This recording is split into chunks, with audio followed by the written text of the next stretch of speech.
Pongal celebration ഇട്ടുകൊണ്ട് പോകാൻ ഒരു സിമ്പിൾ ഡ്രസ്സ് സ്റ്റിച്ച് ചെയ്ത് തരണമെന്ന് കുറേ നാളുകൊണ്ട് നന്ദു പറയുന്നെങ്കിലും സമയമുണ്ടല്ലോ, നമുക്ക് ഇനിയും സമയമുണ്ട് എന്ന് പറഞ്ഞിട്ടിരിക്കുകയായിരുന്നു. അങ്ങനെ സെലിബ്രേഷൻ്റെ തലേദിവസമാണ് ഡ്രസ്സ് എടുക്കാൻ പോകുന്നത് തന്നെ. അങ്ങനെ ഒരു സിമ്പിൾ ഒരു മെറ്റീരിയൽ എടുത്തിട്ടുണ്ടായിരുന്നു. രാത്രി 9 മണിയൊക്കെ ആയി ഡ്രസ്സ് എടുത്തപ്പം തന്നെ.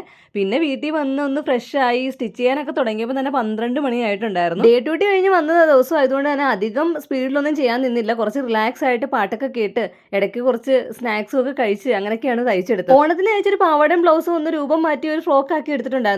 ആ കറക്റ്റ് മുകളിൽ തന്നെ തയ്ക്കണമെന്ന് പറഞ്ഞിട്ടുണ്ടായിരുന്നു. അത്രയും ലെങ്തും വേണമെന്ന് പറഞ്ഞിട്ടുണ്ടായിരുന്നു. എനിക്ക് സത്യം പറഞ്ഞാൽ ലെങ്ത് അത്രയും വേണ്ട, കുറച്ചാക്കിയിട്ട് ഒരു പടി ഫ്രില്ലും കൂടെ ഒന്ന് വെച്ചിരുന്നെങ്കിൽ കുറച്ച് ഭംഗിയാവുമെന്ന് തോന്നിയിട്ടുണ്ടായിരുന്നു. പക്ഷേ ആ പരീക്ഷണങ്ങളൊന്നും വേണ്ട, പഴയത് കൂട്ട് തന്നെ തയ്ച്ചാൽ മതി എന്ന് പറഞ്ഞതുകൊണ്ട് മാത്രം അതേ കൂട്ട് തന്നെയാണ് തയ്ച്ചെടുത്തത്. രാവിലെ ഒന്നും കൂടെ ഒന്ന് കൺവിൻസ് ചെയ്ത് 2 ലെയറിൽ ഒന്ന് കട്ട് ചെയ്ത് വീണ്ടും ഒരു ഫ്രില്ലും കൂടെ വെക്കണമെന്നൊരു ആഗ്രഹമൊക്കെ ഉണ്ടായിരുന്നു. പക്ഷേ സമ്മതിച്ചില്ല, ഇങ്ങനെ തന്നെ മതി എന്നാണ് പറഞ്ഞത്. അങ്ങനെ എന്തായാലും ഫൈനൽ ഔട്ട്ലുക്ക് ഇങ്ങനെയാണ്. ഇഷ്ടപ്പെട്ട ലൈക്ക് ചെയ്യാനും കമൻറ്റ് ചെയ്യാനും സബ്സ്ക്രൈബ് ചെയ്യാത്തുണ്ടെങ്കിൽ സബ്സ്ക്രൈബ് ചെയ്യാനും മറക്കണ്ടായേ.